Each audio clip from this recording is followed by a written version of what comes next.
but I'll try my best. I hope to take you on a journey into what the term fluidity means to me, but also to introduce you to historical and contemporary practitioners using the theme of identity and fluidity as a sounding board for their work. I chose to focus on this particular word for this talk due to the theme. When I heard the title, Slimeposium, I began thinking about viscosity and the nature of materials when put under pressure, especially that of a liquid or fluid. Then I began thinking about liquids and how they cannot be moulded, shaped, or kept from flowing, which made me think, humans are a bit like liquids, really. Free-flowing, ever-changing, moving, learning, expressing, especially when under pressure. As humans, we experience pressure every day due to a multitude of reasons, which in my opinion causes us to change or to be fluid. This is Chris Livesey's web of identity. I wanted to use this as an introduction to showcase the numerous aspects that play a part in making up our individual identities. I was raised in the 1990s, one of 3 siblings with a single mum. I remember feeling confusion about my place in the family, being the youngest, whilst being pretty introverted. This confusion carried through into my adult life, especially after having my daughter. So I decided I need to find a way to connect to myself and figure out who the hell I was. So currently I am using my creative practice to explore my identity through performance, dance, drawing and garment design. This has led me to become fascinated with the subject and fluid nature in which we are changing continuously due to our experiences. So this leads me to my first example. Claude Cahun, born Lucy Schwab in 1984, was a French surrealist photographer, sculptor and writer. Schwab adopted the pseudonym Claude Cahun in 1914 and are best known as a writer and self-portraitist who assumed a variety of performative personas. In her writing, she consistently referred to herself as she, but she also said that her actual gender was fluid. For example, in Disavows, Cahun writes, masculine, feminine, it depends on the situation.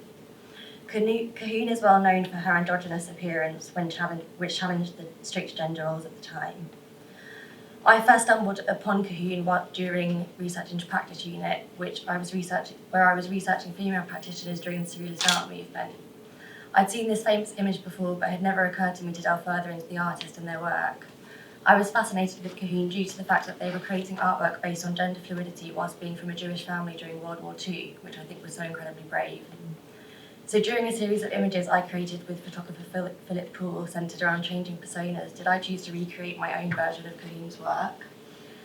The aim of this piece was to focus on my feelings and emotions whilst playing the artist. On reflection, I felt engaged with Cahun in representing both masculinity and femininity simultaneously, as well as vulnerability and strength.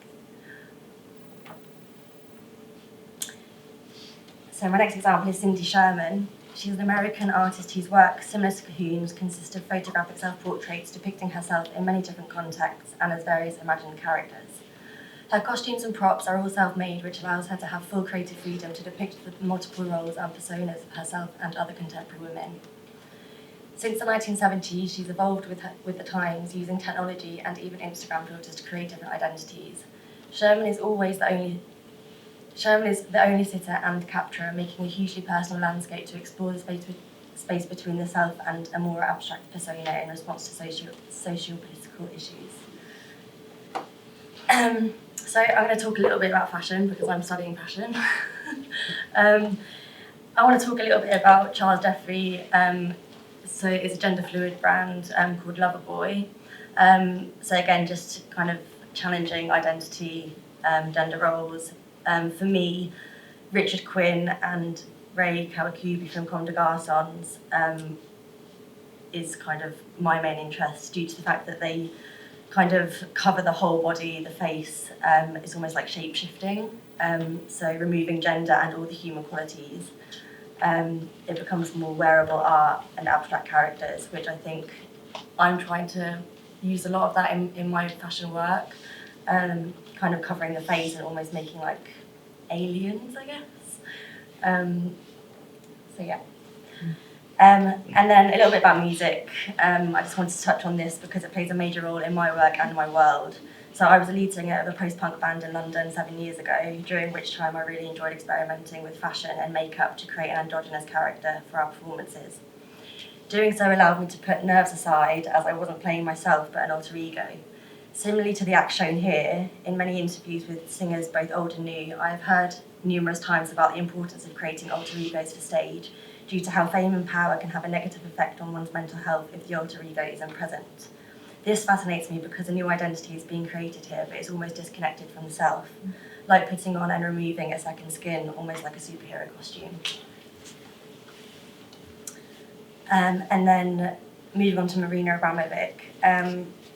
She's a performance artist focusing on the human experience. In her works, Abramovic affirms her identity through the perspective of others.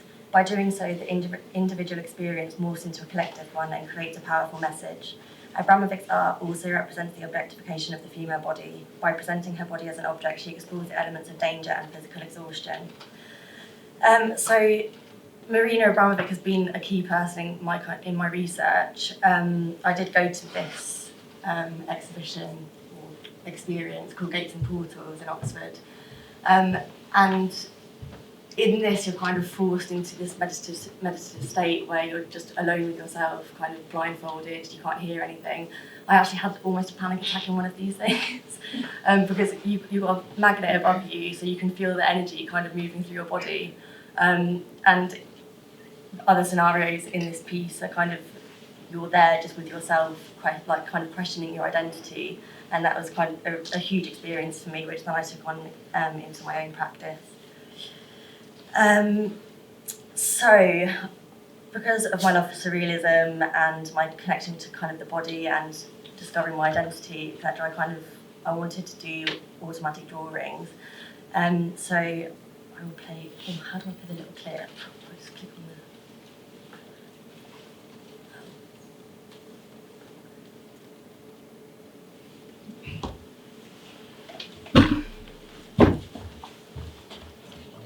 So this is just a little.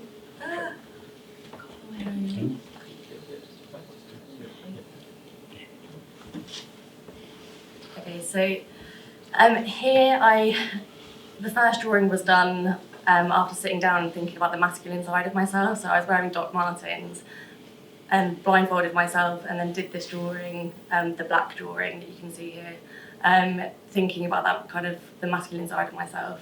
And then I did the same thing, but I sat down in heels and thought about the feminine side of myself.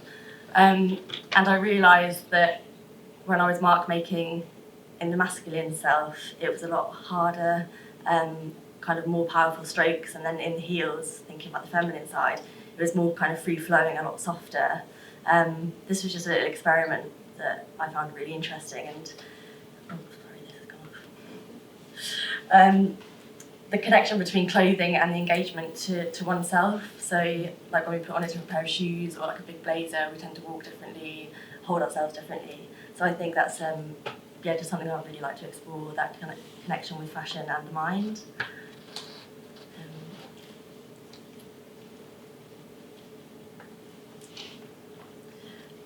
And then, where's the end now? These are just some shots that I took with my partner at the beach, just thinking about concealing the whole identity. This was kind of, wanted to generate kind of silhouettes of fashion ideas, but I just kind of like the way that they look really surreal and kind of like unhuman. So I think that's where I am in my practice now. If anyone's interested, these are some more contemporary artists that kind of look at AI. I'm quite interested about in AI artwork and just the idea of could it be possible to make the impossible possible, so especially in like the fashion world.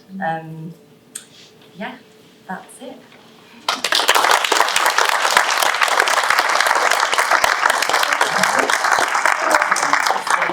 I found these on the Take coursework thing, and it's if you want to try being Cindy Sherman or doing anything like Cindy Sherman or making a surreal object, there's handouts there, so you can do that.